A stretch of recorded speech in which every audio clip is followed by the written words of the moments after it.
पढ़ेंगे। और जैसे मनुष्यों के लिए एक बार मरना, और जैसे मनुष्यों के लिए एक बार मरना, और उसके बाद न्याय का होना नियुक्त है। और उसके बाद न्याय का होना नियुक्त है। मृत्यु भाई का अचानक आया। मृत्यु हमारे जीवन में कई बार अचानक आती है, उसके बारे में हम जानते नहीं हैं, परंतु ये मृत्यु एक न एक दिन हमारे जीवन में आना ही है। और क्यों आना है? क्योंकि मृत्यु को इस परमेश्वर ने, जब परमेश्वर ने सबसे पहला मनुष्य बनाया, तब जिस दिन परमेश्वर ने मनुष्य जाति का सृष्टि किया, उसी दिन परमेश्वर ने मनुष्य को ये बातें बता दिया कि तू मरेगा। उत्पत्ति के पुस्तक हम पढ़ेंगे, उत्पत्ति के पुस्तक उसका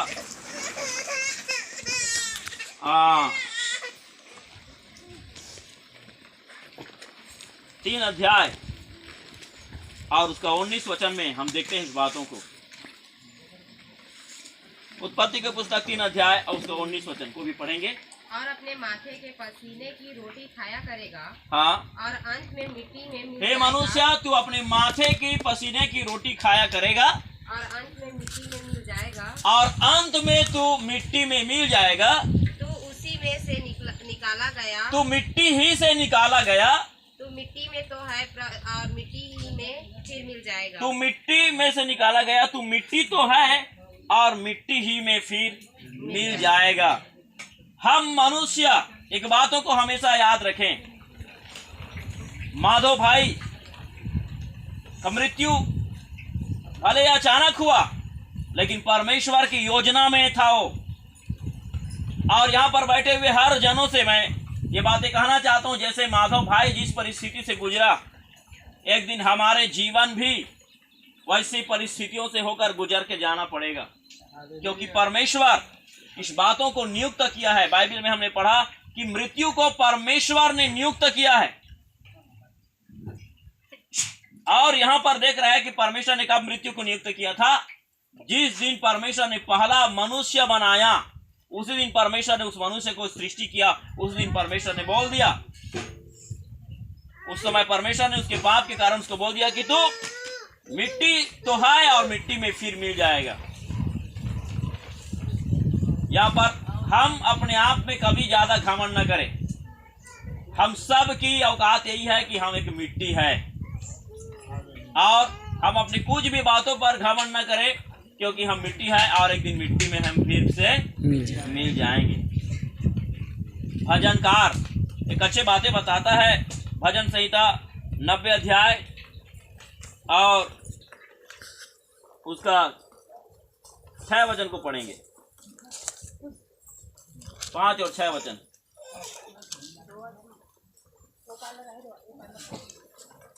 तू मनुष्यों को धारा में बहा देता है, हे परमेश्वर, तू मनुष्यों को धारा में बहा देता है। वे स्वप्न से ठहरते हैं, हाँ, वे भोर को समान होते हैं, वे भोर को बढ़ने वाली घास के समान होते हैं। वह भोर को फूलती और बढ़ती है। तो मनुष्य क्या है? भोर को एक बढ़ने वाली घास के समान होते हैं। वे घास भोर को फूलती और बढ़ती है और सांझ तक कट कर मुरझा जाती है। वैसे ही मनुष्य का जीवन भी है। जैसे घास भोर को फूलती और फलती है और सांझ होते तक मुरझा जाती है, वैसे मनुष्य आज आया है तो एक दिन वो जाएगा भी। हालेलुया। भाई माधव प्रभु के पास गया, प्रभु ने उसे अपने पास अपने योजना के अंतर्गत बुला लिया, और हम सबको भी एक दिन इसी परिस्थितियों से होकर गुजरना पड़ेगा। लेकिन यहाँ पर बैठे हुए हर एक लोगों से मैं कहना चाहता हूँ, हमारे मृत्यु हम सब की होगा, लेकिन हमारी मृत्यु कौन सी दशा में होती है ये महत्व रखती है। बाइबल में मृत्यु हुआ, ये दुनिया में मृत्यु होती है, लेकिन एक मृत्यु भी है जिसको बाइबल धन्य कहती है।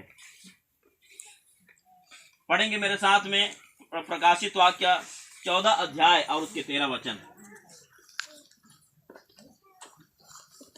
प्रकाशित वाक्य 14 अध्याय उसका 13 वचन।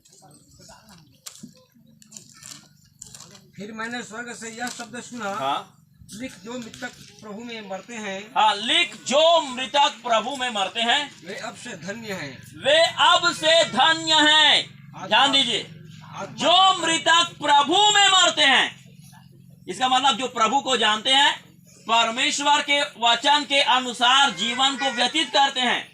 यदि वो व्यक्ति प्रभु को मानते हुए प्रभु यीशु मसीह पर विश्वास करके उद्धार पाकर उद्धार के अनुभव में आ गया और प्रभु को जानते हुए, प्रभु का भय मानते हुए यदि वह व्यक्ति चाहे दुर्घटना, कोई भी प्रकार के घटना के कारण क्यों ना मरे हो, यदि वो प्रभु में होकर मरते हैं तो बाइबल बताती है वो मृतक धन्य है।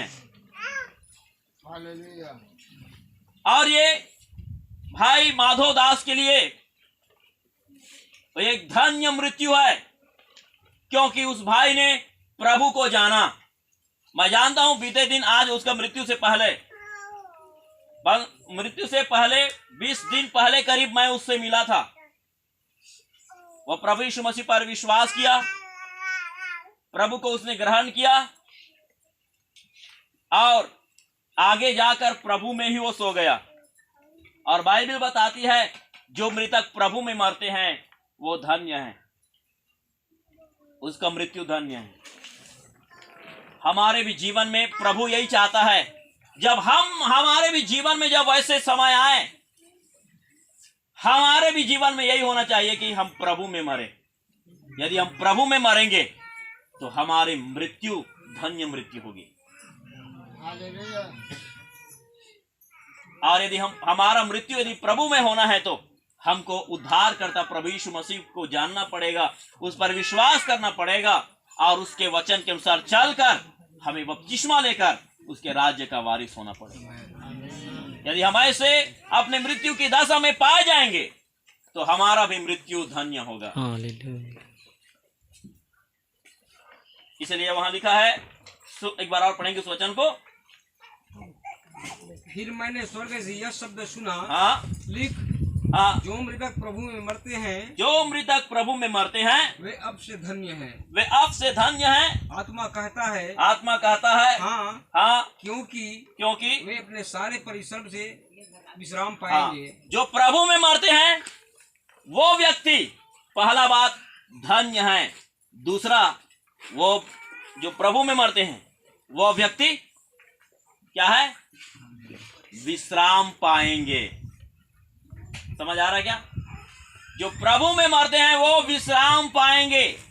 जो प्रभु में नहीं मरता, प्रभु को जाने बगैर वचन के अनुसार नहीं चलता और खुदावन के इच्छाओं के अनुसार जो व्यक्ति इंसान जीवन नहीं जीता, वो व्यक्ति विश्राम नहीं पाएंगे। बाइबल बताती है, प्रकाशित वाक्य के ही पुस्तक में हम पढ़ेंगे, प्रकाशित वाक्य उसका 21 अध्याय उसके 8 वचन में, और ऐसे लोगों का मृत्यु है, वो मृत्यु वाले लोग विश्राम नहीं पाएंगे। मैं 5 मिनट के अंदर ही मैं समापन करने का प्रयास करूंगा, जल्दी से आप करेंगे। इसको पकड़ो सोचता भाई।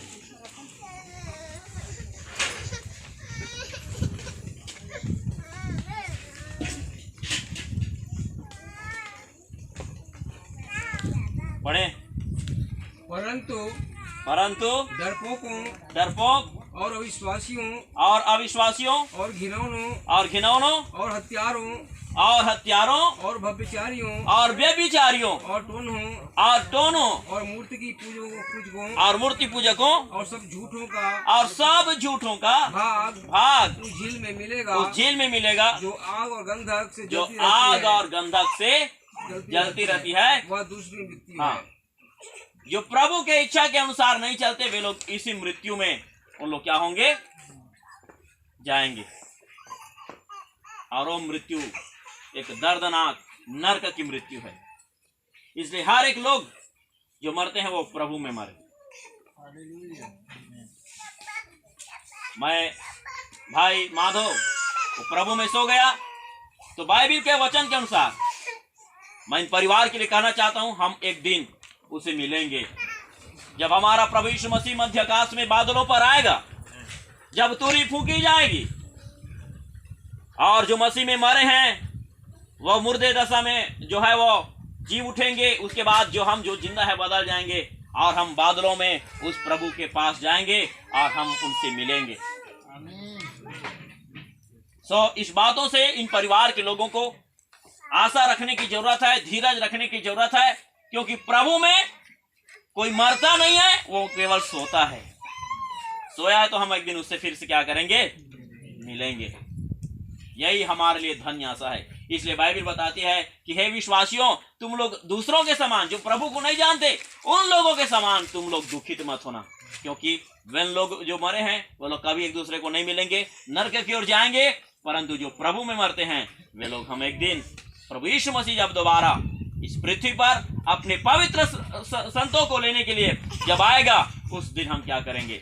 बादलों पर अपने भाई को हम मिलेंगे। परिवार को मैं इस बातों से शांति देना चाहता हूं। और भाई माधव दास वो परिश्रमी व्यक्ति था, मैं इसको व्यक्तिगत रीति से जानता हूं।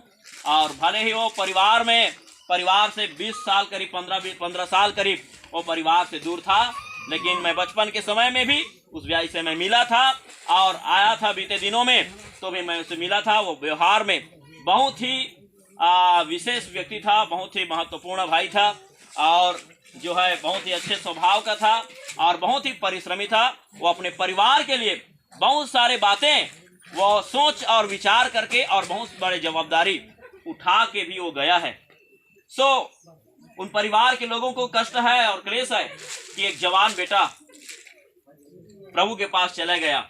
लेकिन मैं इस परिवार के लोगों को ये कहना चाहता हूं, अब तक प्रभु ने जैसा इस परिवार के भौतिक जरूरतों को पूर्ति करते आया, मैं उन परिवार को आज कहना चाहता हूं, वही परमेश्वर आगे भी इस परिवार के सारे कमी घटी को पूरा करेगा। यहाँ पर बैठे हुए हर एक परमेश्वर के जनों को मैं आग्रह करना चाहूंगा कि आप सब जने इस परिवार के लोगों के लिए प्रार्थना करें। और जब भी आप अपने घर में पारिवारिक प्रार्थना में बैठेंगे तो आप सब जने जरूर इस परिवार के लोगों के लिए, इनके आर्थिक सहायता के लिए, इन लोगों के आगे जीवन के लिए, आगे भविष्य के लिए आप सब जने अपनी व्यक्तिगत प्रार्थना में स्मरण करते हुए इन परिवार को दुआ करें। इन शब्दों को कहते हुए मैं इन शब्दों को विराम देना चाहता हूं। और मैं इस वक्त चाहूंगा कि यदि कोई भाई है, यदि कोई बहन है जो उस भाई के बारे में जानते हैं या कुछ दो शब्द यदि कहना चाहते हैं, तो आप लोगों को समय है। आप जो है 2 मिनट से लेकर 5 मिनट के अंदर में आप बोलकर कुछ शब्द आप बोलना चाहते हैं तो आप बोल सकते हैं। तो जो बोलना चाहते हैं वो लोग यहाँ पर आकर आप बोल सकते हैं। अभी आप लोगों को कुछ समय तक अवसर है।